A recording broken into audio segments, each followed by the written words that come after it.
Hi, everyone. Welcome to Hope in the Light of Suicide. I'm Tammy White. I'm the founder of the Bobby White Foundation, along here with my co-host. Good afternoon, everyone. I'm Bonnie Snyder.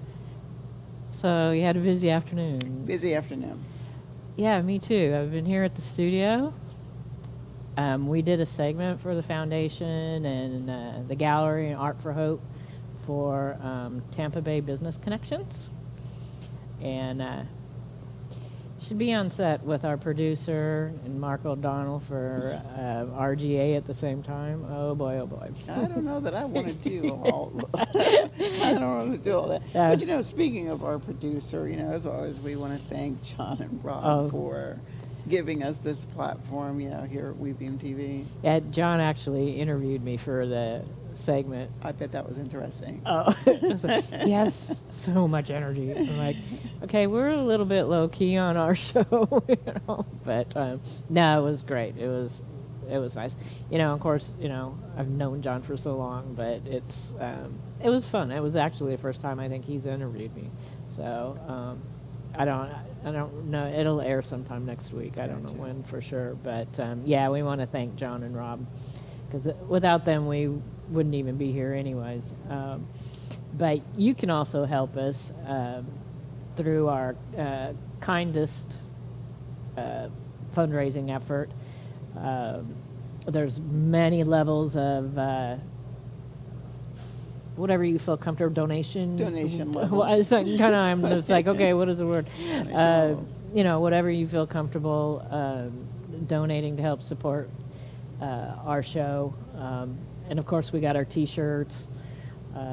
We have a website landing page you can go to and order them. Or I also have them available at the foundation office. Usually, I carry around 2 bags in my truck. So I've got the men's T-shirts and the women's T-shirts, so they're always with me. But if you go on the website there, the webpage, and you're not here locally, then you can order the T-shirts and they'll send them to you wherever you are. So that's a good way to help us out, help the show out, and not just that, but get the word out of what we're trying to do, and you can be a part of it too. And I noticed on the as Rob was scrolling that we have new designs. Are the new designs up there? Oh, cool. There were just the new designs. Rob, can you go that. back? Is that the new design? That's the new design. I didn't even know that. Yeah, I noticed it last week. Okay,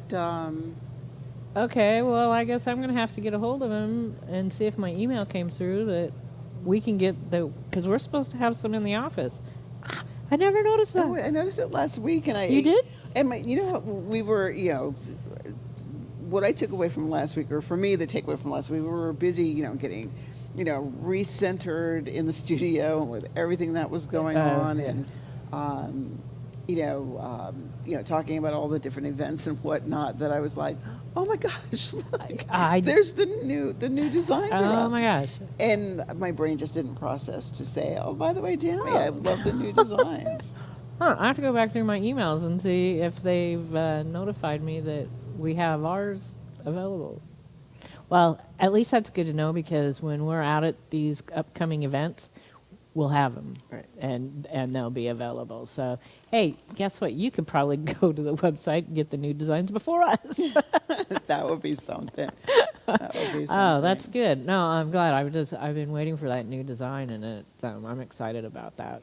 Because it has actually, the foundation logo.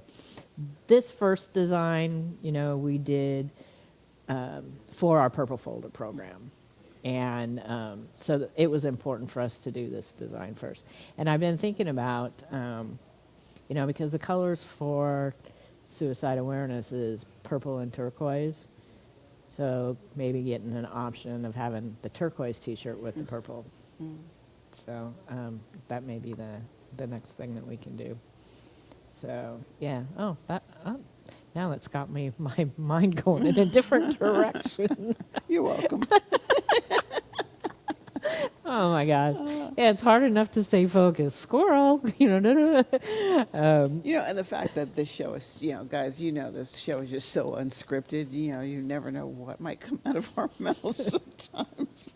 No, it's much better that way. I don't think we couldn't do a scripted show if our life depended on it anyway. Yeah, I know. I mean, we have a little bit of Well, structure, yeah. but unscripted. We Yeah. have unscripted structure. That's the term for Well, us. mostly.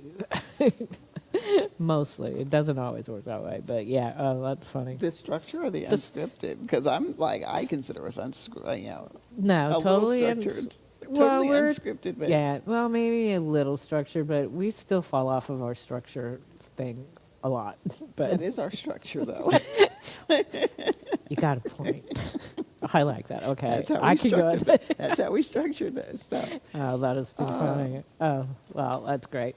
Well, we do have a lot going on, and we're gonna we want to talk about that too, and we're gonna go get back to our book. Yes. And I noticed, which is kind of a good thing, because we want to talk about all these events going on to support our foundation, but also what we're going to be supporting out in the community in the next month or so, and that's real important. So the chapter in here is a little short, and usually by the end of our show we're like scrambling because we look up and it's like, oh no, we only got a couple minutes left. So maybe we can get through this chapter and do everything that we. Well, you know, the other thing too is, you know, this is just me. I tend not to gauge the conversation by the length of the chapter. Oh, I because don't what either. But and here's why: because what I find is there are times that it's a short chapter, but it's a topic that's so broad. True. And this particular, you know, and we'll get to it. This particular chapter, it's like you're right. Like, are we? Oh no, but the topic. But is, the topic, yeah. is you could fill it up. But anyway, speaking of events, what do we got coming up? Okay, well, and it was funny when we were on Tampa Bay Business Connections, we were talking about painting with a purpose. And of course, our producer, John, was interviewing me, so we brought up, you know, we're part of one of the areas, painting spots, is going to be here at the studio. So we're doing our Painting with a Purpose, October 21st. There's a couple ways that you can get to it to sign up. Now, it's Painting with a Purpose Trinity. It's actually, I take that back, Painting with a Twist Trinity. And the event is Painting with a Purpose. And it's October 21st from 7 to 9 p.m. But there's so many ways that you can participate. And I've put on the foundation Facebook page and on our new website the 3 different ways that you can participate and direct links to sign up for each one. So the first one is Painting with the Purpose at the Trinity, Painting with a Twist.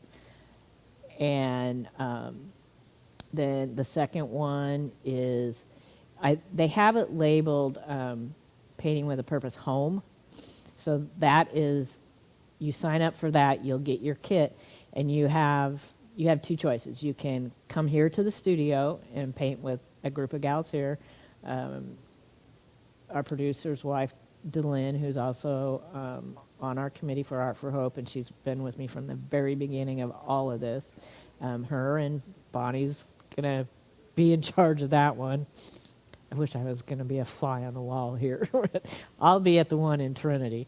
And you can either come here and paint, or we've been trying, and another one of our committee members and friends, she's getting a bunch of girlfriends together, and they're going to meet at one of their homes, and they're going to do it virtually with us from there. So that's another way you can do it. If you don't feel comfortable, you know, coming out, you know, to our studio at the mall or the Painting with a Twist in Trinity.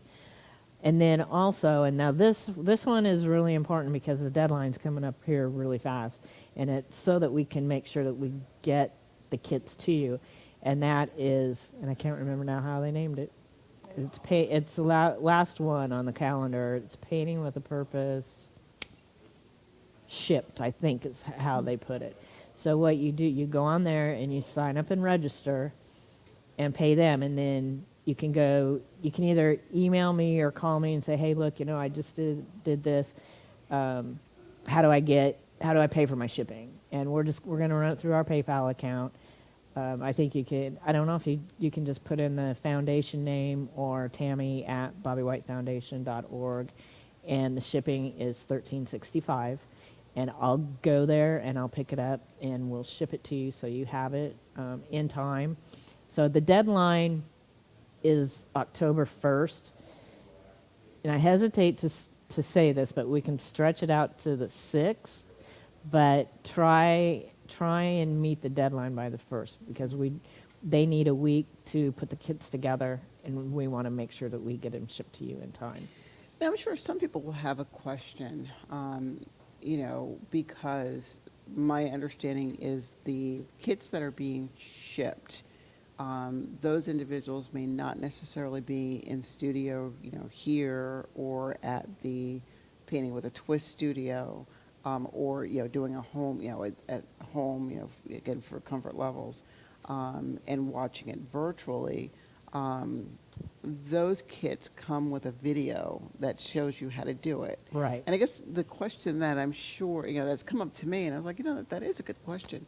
What if, I missed the October 1st or 6th deadline, but I still want to get I still want to do the artwork and have it shipped. Can we do that after? Yes, I'm going to make sure that you can get it and you can participate. I'm going to try and talk to him to see if maybe the either the pickup kits at home or the shipped kits, we can extend that date. I know, I had one earlier. It'll be gone soon. But particularly the shipped ones, I think that we can keep that open until the date, to the 21st, when we have the in-person thing. And even the ones that you pick up for the home version kits, and say you can't make it to the studio, you're local, but you can't make it to the studio here, or you can't make it to the Painting with a Twist studio, your kits come with a video also. So you can, and say you still want to get a bunch of people together, or maybe you want to do it on your own. Mm-hmm. You can still purchase the kit, and you'll get emailed the video, so you'll have the instruction video, and you can do it whenever you want. Right. That way you can still be part of the fundraiser. And something to remember, the kits are $48, but 50% of that goes back to the foundation. So, and we picked the neon dragonfly because of the significance of, what we're doing. A lot of people feel that, and I do, and you do, we've both had experiences with dragonflies, that, it's part of the spiritual part of the person, that we may have lost. And it's also means hope, love, and change. And, that's all a part of what we're doing too. So however you choose to participate, it's going to be a lot of fun. There's just no way it's not. So I'm definitely looking forward getting to excited about it. And if anybody has any questions on how to sign up, or, anything about it, you can contact me at the foundation. You can either email me or you can call me, and we'll get it squared away so it's easy and comfortable for you, and you can have fun too. 'Cause I guarantee we're going to have fun. Well, we are definitely going to have fun. So that's going to be October 21st. And that, like I said, that is a fundraiser for us. It's kind of like, it's one of our pop-up events for Art for Hope. And I'm getting the Art for Hope webpage hopefully soon.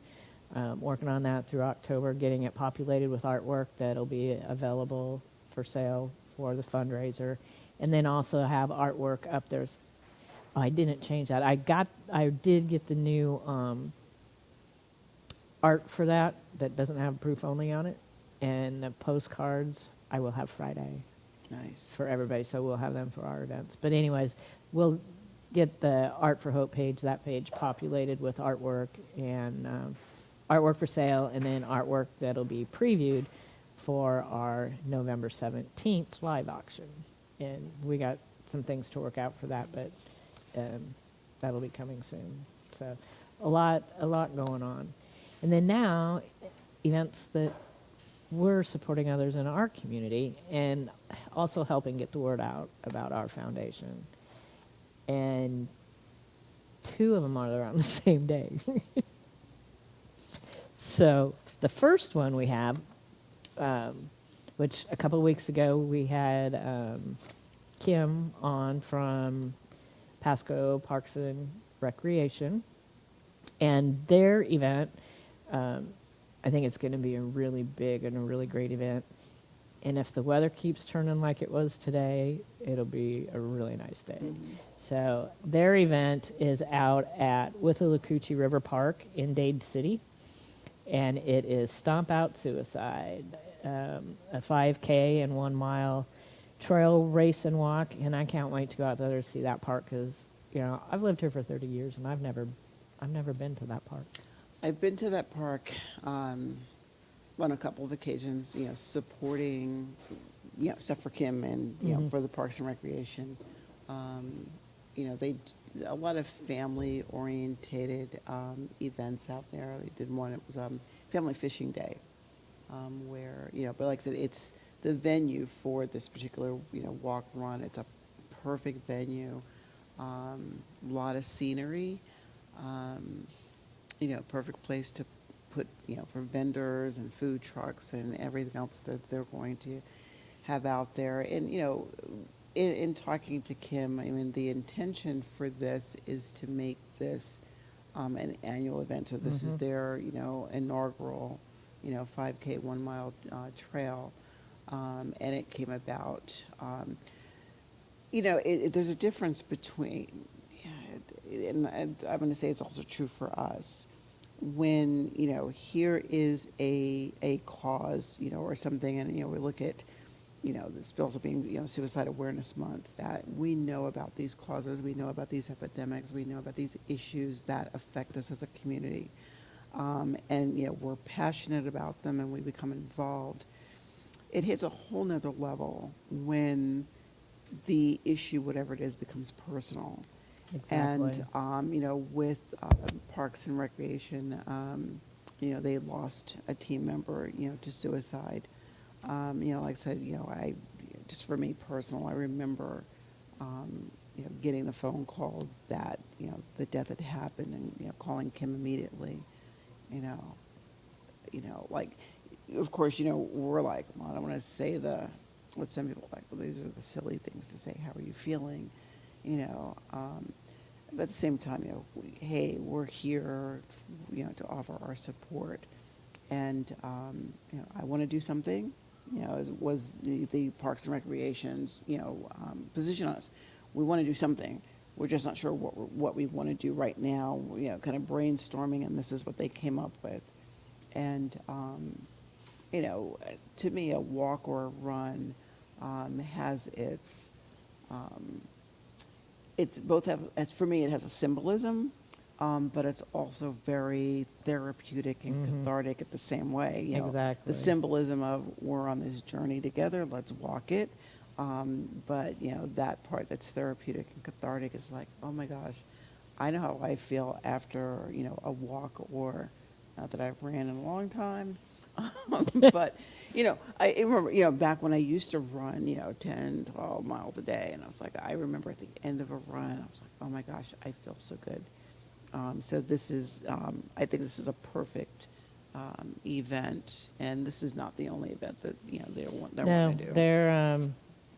They're all excited to partner, you know, with us and other organizations. Just really to, you know, like we said, have said so many times, that this is something that not one organization can handle on its own. This takes all of us, and a lot of us, because it is too enormous, it's too complex, and, you know, I've been working at this for 3 years, you know, and like with them, I came to it because it was extremely personal, you know, same with you.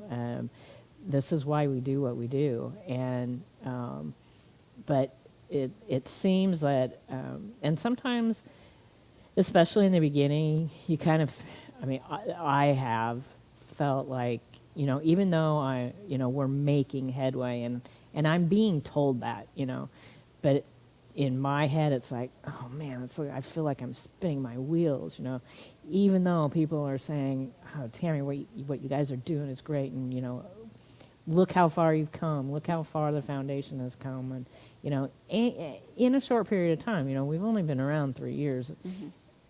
But I'm always the one that thinks, you know, we at 3 years we should be how we probably will be in 10 or 15 years. You know, that's just me. But now I even see a little bit more traction with organizations starting to work together, organizations starting to know that each organization is there, and this is going to be really great with Parks and Rec because, you know, with the mental health part of it and how great it is to be outdoors and doing things and doing, you know, physical things and all the things that are offered, and how all of our organizations can partner with them to bring even smaller mini events and, you know, to keep things steady throughout the year, and hopefully do another larger event on our side of the county, because our county is ginormous. And it is kind of split in half from the east side to the west side. But, and here, and it's good that they're doing this one over there, because we do have the American Foundation for Suicide Prevention Out of the Darkness Walk on this side. And that's going to be, I think it's November 13th at Sims Park.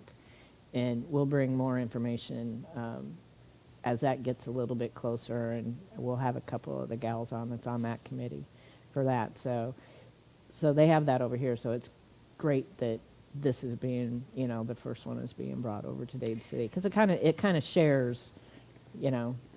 Yeah, and like you said, you know, our county is huge, and you know, with that hugeness comes a diversity, and so the demographics, you know, on the west side, you know, are very different. You know, where we are on the west side, very different than that on the east side. You know, and again, I, you know, to echo what you said, I like the idea that they're doing a walk run on that side of the county, and then, oh, by the way, we're doing the walk on this side. And I was like, well, are you saying that the people on the east side like to run and us on the west side don't? And it's not about, It's not about that, because, you know, even though it's called the Out of Darkness Walk, I mean, I've seen some joggers come out and jog the trail, you know, but that's just what it's been called. Yeah, for that's years. just the way what it has been. And I agree with you.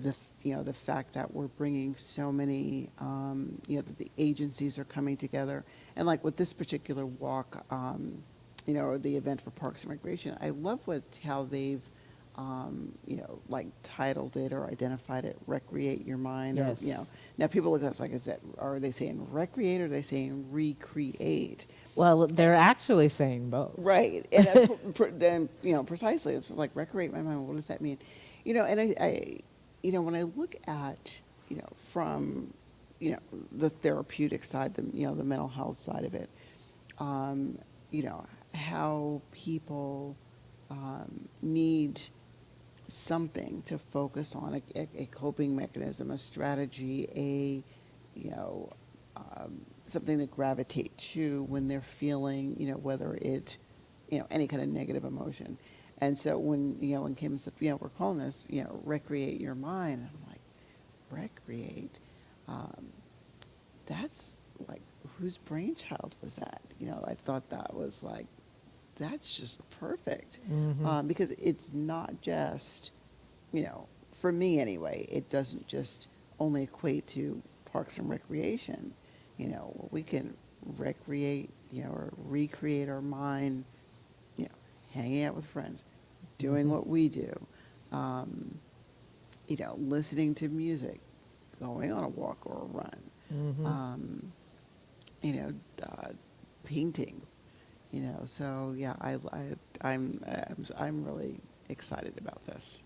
Yeah, it's going to be good. Now that starts at 8 o'clock on October 16th, and I think it runs until noon. So you and I are going to be over there, and you're going to be over there as a dual capacity person. I am a dual capacity person. Yes, I'll be wearing 2 hats. So we're going to be over there that Saturday morning, and then I'm coming back over to the west side, and at 2 o'clock starts the 2021 Red, White, and Back the Blue event. And that event starts at 2 o'clock, and a couple of our committee members are going to be there setting up, before that for us, because there's no way I'm going to get back in time to this side. But other committee members will be there throughout the day as long as, and I will also. And that's going to be a really, really good event. And I said it last time, I was going to have the names of all 3 bands that were playing, and I forgot. But I know one of them is the Bearded Brothers, which is a huge local band here. And I think the music starts around 6:30, but throughout the day they're going to have basket raffles. There's going to be a kid zone. You can get food from Guild. It's going to be at Guild Dogs on the water there, which is a really, really nice venue. Popular venue. Yeah, Popular it's a spot. real nice, very popular venue. And so that event runs until 10 o'clock. Don't know how long we'll say. We'll probably end up getting a second wind and end up staying until 10 o'clock because I know the music's going to be really good. So there's going to be a lot going on from 2 o'clock until the music starts kicking in, and that's to support our law enforcement and first responders. And, we've talked about before how, not only are they at high risk, but they're the ones on the front lines of these events also. I had mentioned our Sheriff Noco. He was the first responder at my house that day, and several of those officers that came worked with my nephew. My nephew was a Pasco County Sheriff for 7 years, and so it's it's important for our foundation to support them, also. Plus, I have a nephew who is a police officer in Texas, and he just got promoted to SWAT team too. So it's, it hits close to home on several levels here, for us. Oh, absolutely, absolutely. I mean, retired military police. So it's like, but to your point, the fact that, first responders, already are dealing with the stress of the job, and then, I think about in my case, where, I will never forget, the officer who responded, to my home to tell me, about Patrick. And, it's like, is she going to hit me? Is she going to, how is, like, they don't know how, our survivors going to respond to the news that your loved one is gone. And I didn't hit him. I think I remember, like pounding my wall for a moment. It was more of a, frustration pound than a, put my fist to the wall, kind of thing. And then I turned around and, he's standing there. I just remember him, giving me a hug, and it's like, I'm like, okay. And his supervisor, he's going to stay here with you until victim advocate gets here. And I'm like, what? In that moment, I'm like, what? And he goes, I'm not going to leave you alone. And I'm like, doesn't he have work to do? So one of those things like, doesn't he have work to do? And I don't think I really verbalized, like, don't you have, other patrols to do? And I think maybe in my head I was processing, but he's got other stuff to do, like, we were looking for my son, you found my son, you connected me with the coroner, the medical examiner. Isn't your job, let me rephrase that. Other people might think your job is done here. But knowing how they wear so many different hats, there's the law enforcement piece of it, there's the community, liaison piece of it, and then there is that compassionate piece of, dealing with those of us. And I remember telling his supervisor later, and I'm like, you have no idea how much that meant to me. And I can imagine, taking the stress of the job home plus, he looked at me, he says, unfortunately, what number did he tell me? You are my 4th death notification within the last couple of days. And I'm looking at him like, what? And he's like, you are the 4th.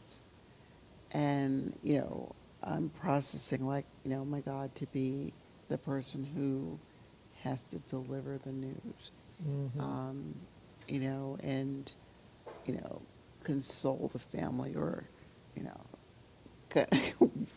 like, I don't want to get hit. I understand why you're hitting me, but please don't hit me. And then going home and it's like, today I had to break that awful news to somebody.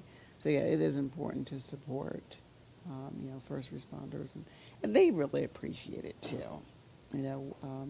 One of the organizations that I work with, we did a banner, several banners for, like our local hospital and first responders and whatnot, where people who survived, like overdoses and whatnot. Thank you for saving my life. And then this banner, says just that, thank you for saving my life. And, when this banner was presented to them, there were, of course, there was a lot of gratitude, but there was also like a bunch of tears because it's like we only see the negative side of things. We only see the overdoses. We only see the death. We only see the, you could, list out all of the different negatives. You have no idea how much it means to us to get something like this, which is a positive, basically thanking us, for what we, for what we do. Because a lot of times they are getting, having things thrown at them, shot at, cursed out, everything else. And so, it is important to say thank you. Yeah, it is. And so, also with our purple folders, they are available at the Newport Richey Police Department, Port Richey Police Department, and Dade City Police Department. And the Sheriff's Office has begun a little bit referring, to our foundation, which is really great. So, so it's important to, being out in the community, which is something that I've always done just with my, regular business with the gallery and supporting, everybody else and what they do. And now it's, we're on both sides of it, and it's really kind of hard even still with COVID still the way that it is. All these events pretty much, the events on the 16th are all outdoor events. So everybody will be as safe as they can be. And then our event on the 21st, the Painting with a Purpose, that's why we're spreading it out and offering so many different ways to participate so that everybody can participate and still stay safe. And, that's first and foremost. That's why we didn't have our big one-night event this year again. To keep our fingers crossed next year we'll be able to have it because it'll be our 5th annual Art for Hope. So that's going to be pretty big. And, we've only, even though, we've had, this is our 4th annual, but half of them have been virtual because of the craziness in our world right now. So keep our fingers crossed. We will. I think it'll be better next year, and then it'll make our 5th annual just a great big bash. I mean, let's look at it. What's the name of our show? It starts off with hope. Hope. You know, so Exactly. there's always, and we end the show So, with there's always hope. So, Hey, and with me around there always is, because that's my maiden name. And a lot of people don't know that. But, yes. but yeah, it's really kind of odd because it does it, and it brings everything like in a weird way kind of full circle. You know, because I left when I was a young teen, and I've been married, and I dropped my maiden name like as soon as I could. I don't know how I do know why, but and then now it's everything. So many things I do. Like half of my world is it's going back to hope. So which is good.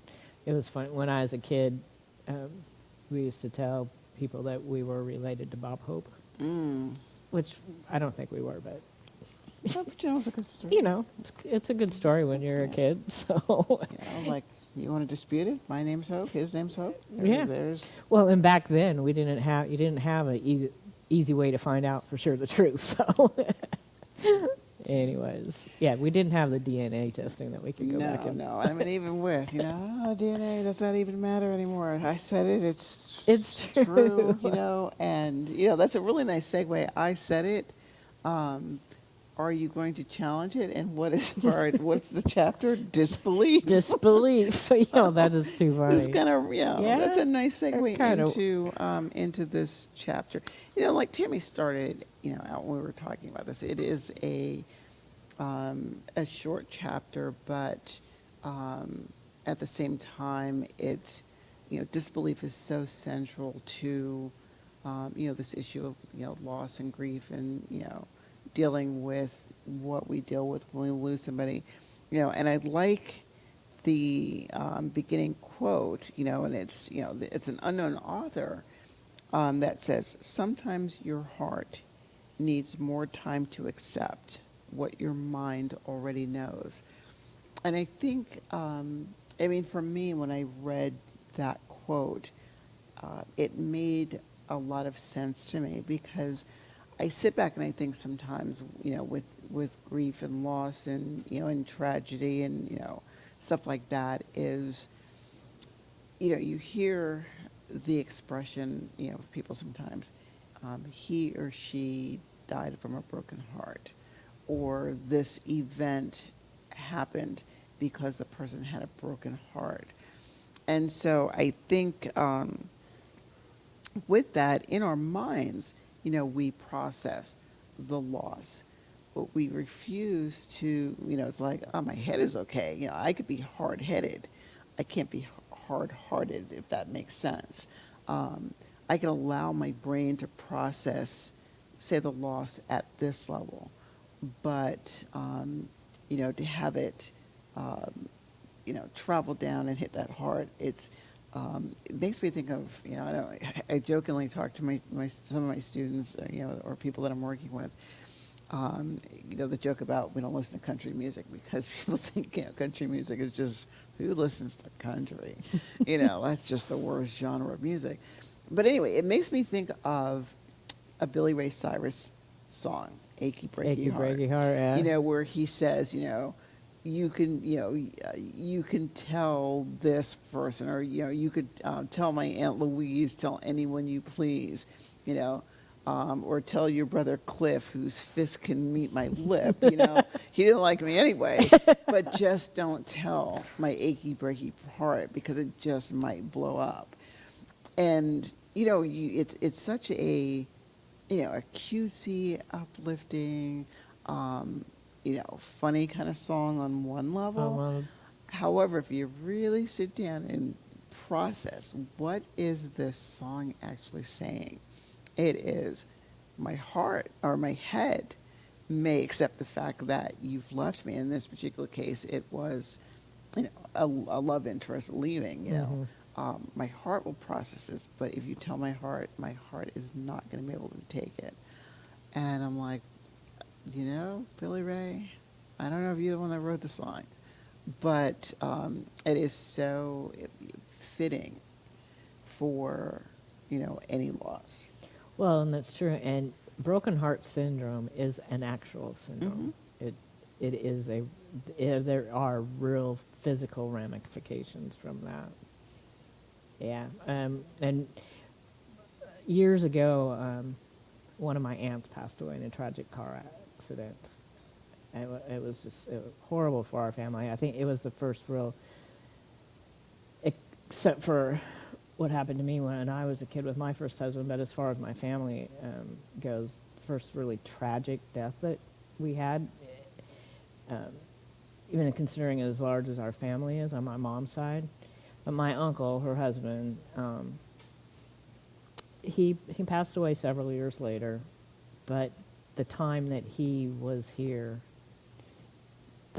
he ended up breaking his hip, but he actually, and we all believe this, that he actually died from a broken heart. Yeah, I'm not sure. I don't think broken heart syndrome has hit the DSM yet. No, it hasn't. It should here pretty soon. Well, I believe, like me personally, I look at it in terms of, people giving up. It's like, I can't live. This person isn't here anymore. I can't live. Mm-hmm. And a lot of it, I think goes back to this, whole concept of, disbelief.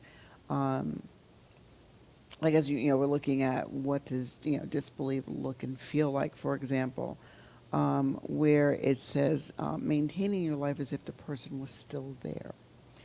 And I've seen this a lot in, people outside of my family, but if I bring it back to even my own family, I know for me, it took me a while before I can go into Patrick's room. But it was funny because I want to say so he was August, September, October, November. So I want to say it was like almost 3 months after Patrick's passing. I was forced to go into his room. It wasn't a planned thing. Like before that, I very rarely would go to that side of my house. Or if I did walk down the hallway, I'd, get this little ping, like, oh, my gosh, I know he's not in there. But when Evan Axelbank did the interview, and again, it was skillful the way he did it, he has, where's his room at? And, you want to see his room. And I just, remember, if you ever watched the interview, but I remember, well, his room's here. And I had this, box that had all of his, puzzles and dominoes and stuff in it. And I kind of went into this fog of sorts. I mean, I was conscious that this interview was going on. And I just started picking up, like his puzzle pieces, like, oh, these are his dominoes. And these are his, all the while I was not really paying attention to the fact that his camera, it was a female, that the camera woman was filming as I'm picking this stuff up. And, I just, they captured this part where I'm just like, little by little, I'm able to come into this room.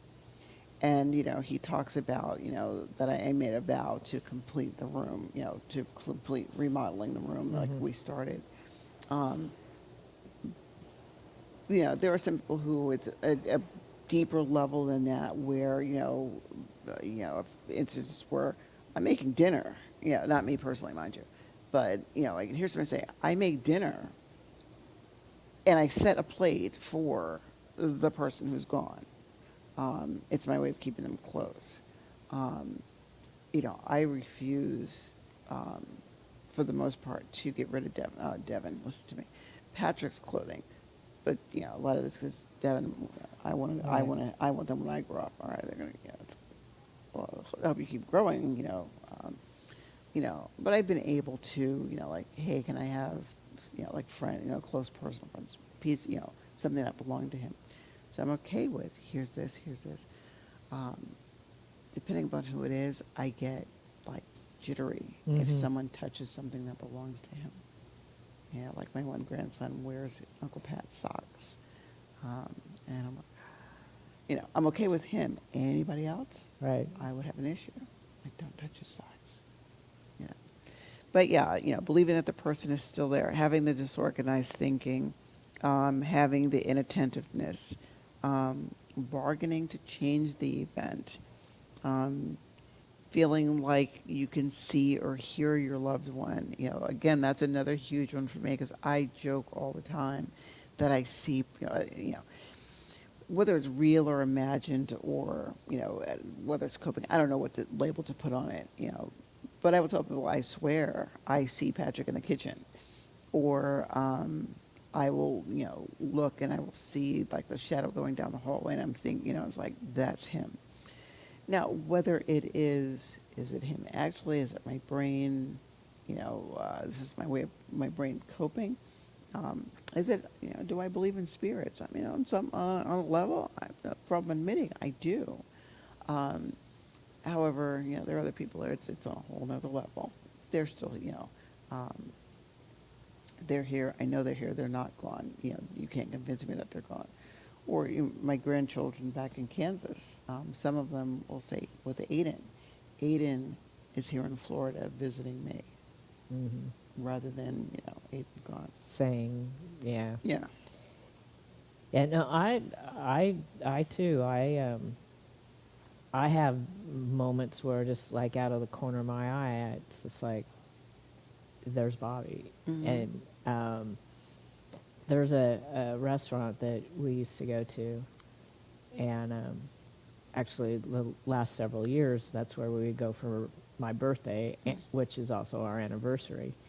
And so whenever I go there, I don't think I've gone there the last couple of years around that date because of this, but when I would go there, I'd order what I would usually get, and I'd order an extra Budweiser. And I tell the waitress, I said, just bring me, a Budweiser, and just set it right here.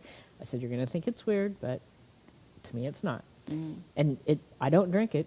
It just sits there. And that's just, anytime I go to that restaurant, that's what I do.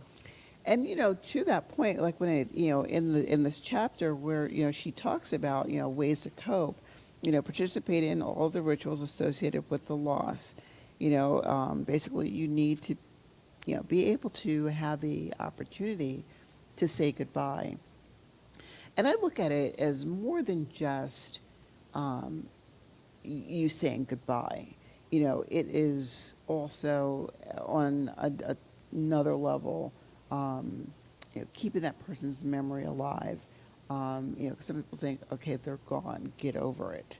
Yeah, And I don't look at it as ever being able to say, per se, saying goodbye. Right. It's just, that's not a concept for me. And it's not for a lot of people. What I hear, and I'm not going to throw certain people under the bus, when I was like, all right, this person said this to me.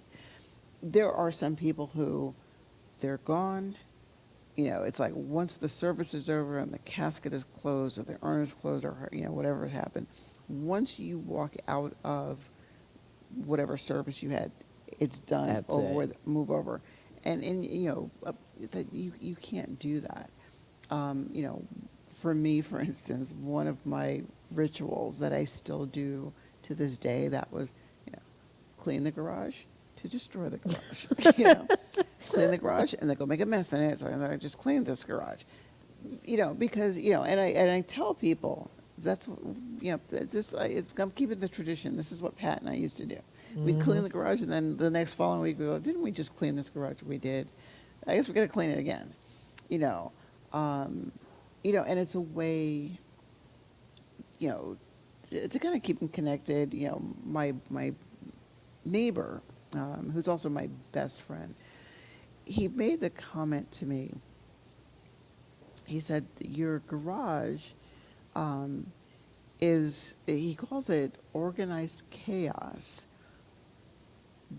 but it's organized chaos that gives you something to focus on.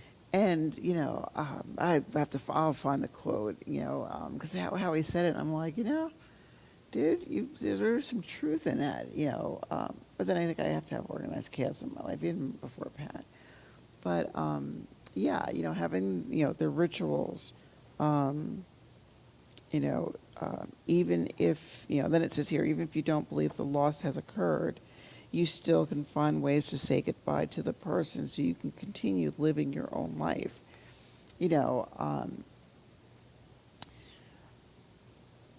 I think when I think of that one, it brings me back to military members, people who are MIA, and it's like for family that closure has not happened because there isn't a body to say goodbye to, Right. or people who whether even to take it off veterans, people whose loved ones have disappeared, and it's like for all intents and purposes, I think they're gone.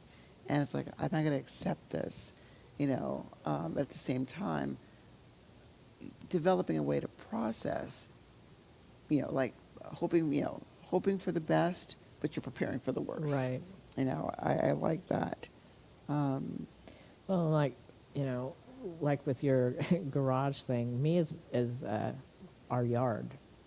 Mowing our yard or getting up on the roof, blowing off the roof. Because those were Bobby's jobs.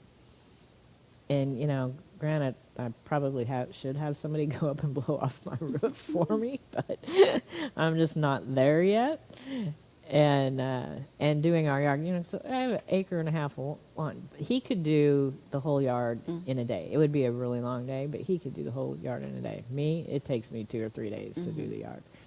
But I'm not in a hurry to do it either because it's another connection, to him that I need. And like my sister-in-law, my husband's youngest sister, on the anniversary of his death the last few years, and it's just kind of a tradition that we started making, is that we refresh his memorial garden. And that always, it makes you feel good. It makes it look nice, feel close to him. I'm doing it with his sister, but still, even in that quote, saying goodbye, that's just not in me to it. It's a different way, it's kind of like, and we used to do this before he passed away. We really never, when we left to go somewhere and we weren't together, we never really said goodbye. Right. We never said goodbye. We always said, "Well, see you later," see you when you get back, or whatever. We did not say goodbye, and so I think maybe that partially comes from that too, is that we never say goodbye. And it's interesting because same here. If I'm like when I go, going back to the Midwest to visit, Carl and Kira and, the kids back there. And it was going, right, we don't say goodbye. So like, goodbye, don't say goodbye. Goodbye means I'll never see you again. And some people do have that, that belief, no, I'll see you again, just not here, depending on what your beliefs are.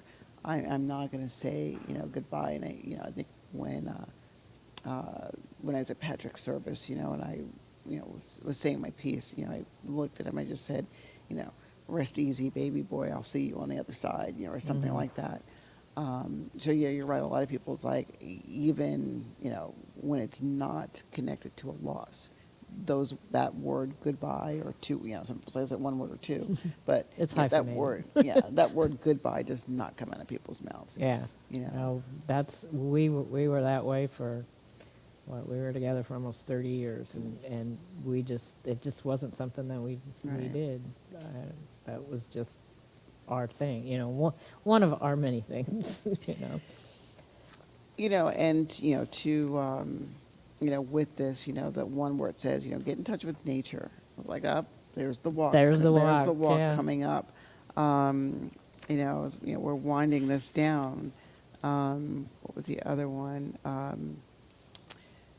Having, events that, commemorate the person, like for Aiden, for example, last year they did or for the first anniversary, they went to escape room, because Aiden was a master at puzzles and whatnot. So, disbelief, it is a real thing. It's nothing to be ashamed of. It's nothing to, there's nothing wrong with us for dealing with the shock and. Well, yeah, and a lot of it, that's what it is because when you have, traumatic events, and it doesn't even have to be, traumatic events like ours.